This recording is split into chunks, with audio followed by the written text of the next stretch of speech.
Video game adaptations. Definitely one of my personal favorite genres out there, because it's one of those things where you literally just never know what you're gonna get. And for a while there, the most likely outcome was sure to be like trash. But nowadays, we've been getting more and more good adaptations, to the point where I just thought that Hollywood learned their lesson, and for the first time ever, nature would be at peace, and we finally would start to consistently get good video game adaptations. Yeah, that lasted for about 2 years, tops. It was definitely my mistake for assuming otherwise, I apologize. And I was not blinded by such foolishness when I went into the Until Dawn movie. Oh, what's this? A movie based on a video game that has little to no connections to the source material and just kinda makes shit up just for the laughs? Where have I seen this before? Now, is this a bad movie? No. It's stupid as shit, but it's like, fine. Is it a good adaptation?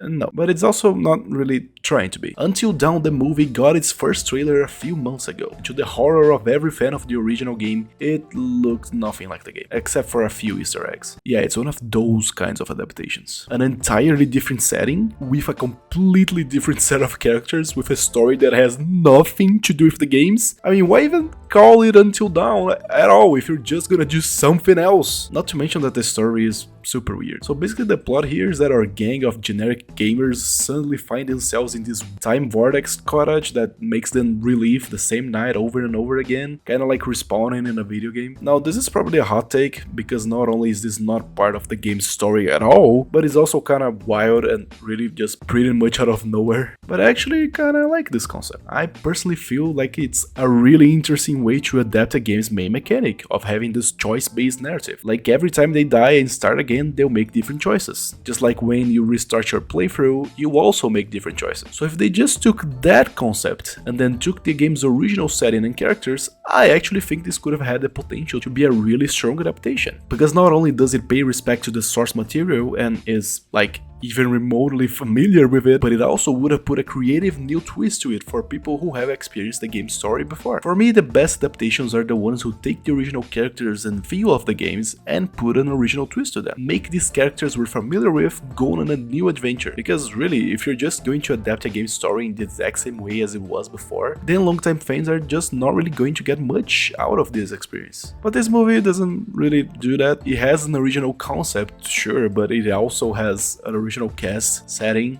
and basically everything. Like the connections to the game are so incredibly thin that I can count them in one hand. Watch. Number 1, Wendigos. Number 2, protagonist's sister turns into a Wendigo. Number 3, the killer dude wears Josh's killer outfit. Number 4, the therapist is here. Number 5, Josh's profile appears at one point. Number 6, the movie ends showing the cabin from the original game. Okay, I actually needed 2 hands for that, but still, this movie only has 6 things related to the source material. And you might think that that's kind of a reasonably large amount, but in reality, the amount of things that it should have related to the game is, you know, everything. Like, why do you make a movie called Until Dawn and then just proceed to, I guess, make a regular ass original horror movie? Also, you're making an Until Dawn movie that's not an adaptation of the game? Oh, what's that? It's actually just an extension of the franchise? Well, why did you just call it Until Dawn then? The Dark Anthologies were an extension of the Until Dawn franchise too. Why didn't they get called Until Dawn 2 if we're just going by that logic, huh? Like, just name it something like Nightmare Night, an Until Dawn story. I know the name sucks, but I'm not coming up with something better, okay? Okay, like I said though, this movie doesn't suck, so I'd like to take a moment to talk about what I actually liked in it. As far as a main character group could go, this is fine. Like, there's only one really unlikable character, and that's honestly a miracle for a horror movie. And they're not overly stupid all the time.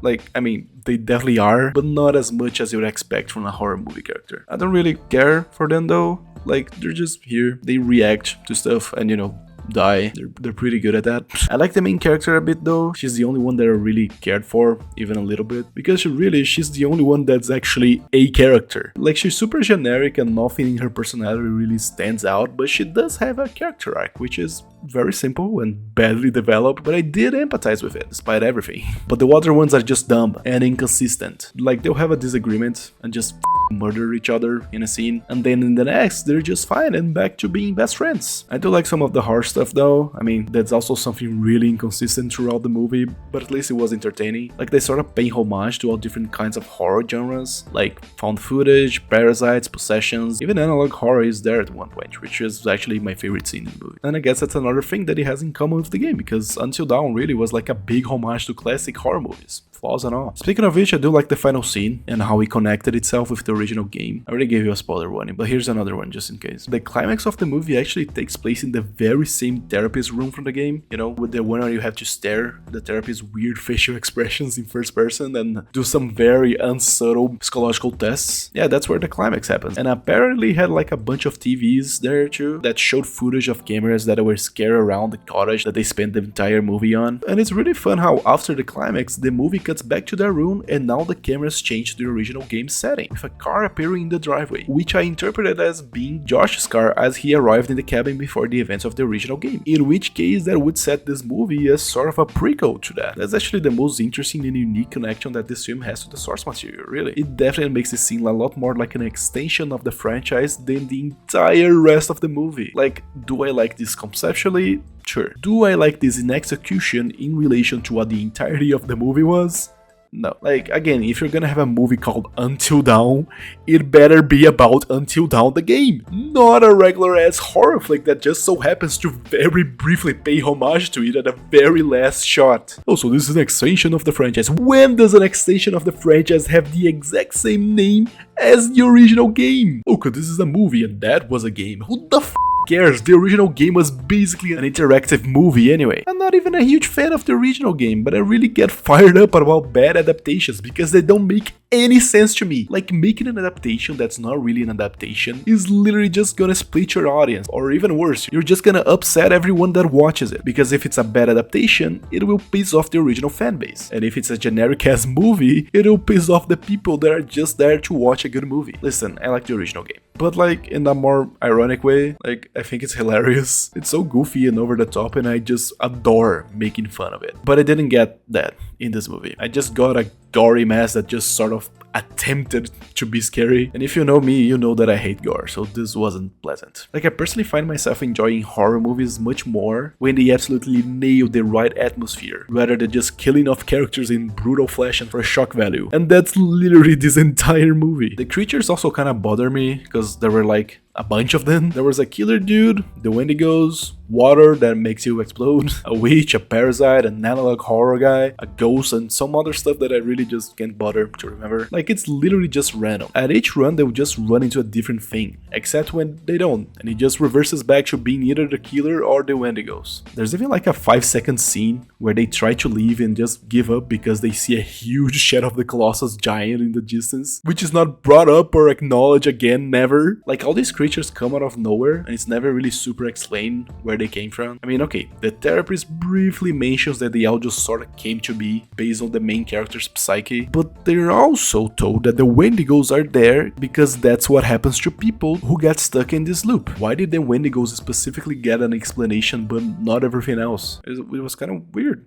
I don't know. Also, the killer guy is presented as this big, indestructible monster that just kills them all with, like, no effort. But when the time comes for them to defeat him in, like, a final battle, they just kill him with, like, no effort. It's incredibly convenient. I mean, you could make the argument that that's just sort of a reflection of the main gal's mindset in that moment, but, like, maybe they're able to kill him because now she's less depressed, I guess. But that's an incredibly flimsy argument. Like, if anything, she should be even more depressed. She's stuck in a time loop and found out that her sister just turned into a ghoul. Speaking of which, the Wendigos are weird in this, because visually they're pretty much identical to how they are in the game, but other than that, they literally just act like regular ass zombies most of the time. Like, that's kind of disappointing, because in the game the Wendigos were actually kind of spooky. They were super fast and deadly, and their presence was definitely super heavy whenever they were on screen. Here they're just zombies. Like, they even make sounds that are incredibly similar to the sounds that the zombies do in The Last of Us. It's kind of disappointing once again, which is a sentiment that sort of prevails the entire movie. There are many things that were just kind of cool, but also disappointing, you know? But I can't really call this movie a disappointment, because for it to be disappointing, I would have had to go into it with actual expectations, and I didn't, so I was pretty much neutral the entire time. I still am, honestly. Like, this is one of those movies that will leave you with absolutely nothing afterwards. And honestly, I'd say that's one of the worst types of movies out there. Please subscribe.